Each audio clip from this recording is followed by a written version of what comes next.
Malayalam big boss season 7 ആദ്യത്തെ wild card entry വന്നിരിക്കുന്നു. ജിഷിനാണ് വന്നിരിക്കുന്നത്. ജിഷിനെ സ്വീകരിക്കാൻ ഷാനവാസാണ് പോയിരിക്കുന്നത്. അതായത് ബിഗ് ബോസിൻ്റെ നിർദ്ദേശപ്രകാരമാണ് ഷാനവാസ് പോയിരിക്കുന്നത്. ആദ്യമായി വന്നിരിക്കുന്ന വൈൽഡ് കാർഡ് സീരിയൽ രംഗത്ത് നിന്നുള്ളതാണ്. ഇതിനു മുമ്പേ കുറേ പ്രഡിക്ഷൻ ലിസ്റ്റിലൊക്കെ ജിഷിൻ്റെ പേരുണ്ടായിരുന്നെങ്കിലും വൈൽഡ് കാർഡായിട്ടാണ് ഇപ്പോൾ വന്നിരിക്കുന്നത്. ഷാനവാസ് എല്ലാ സ്ഥലവും കൊണ്ടുപോയി പരിചയപ്പെടുത്തുകയും വലിയ ഒരു സൗഹൃദ വലയം പോലെയാണ് തോന്നിയിരിക്കുന്നത്. അതായത് ഇനിയിപ്പോൾ ഷാനവാസിൻ്റെ ഗ്രൂപ്പിലാണോ പെടുന്നതെന്ന് അറിയില്ല.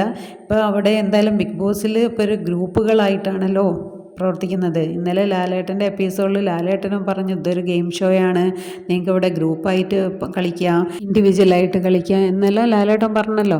അപ്പോൾ അനീഷാണ് അതിലിപ്പോൾ ഇൻഡിവിജ്വൽ പ്ലെയറായിട്ട് എനിക്ക് തോന്നിയിരിക്കുന്നത്. ഇപ്പോൾ വരും ദിവസങ്ങളിൽ കാണാം ജിഷിനിപ്പോൾ ഏത് ഗ്രൂപ്പിൻ്റെ ഭാഗമായിട്ടാണ് കളിക്കുന്നതെന്ന് നമുക്ക് അടുത്ത കാണാം.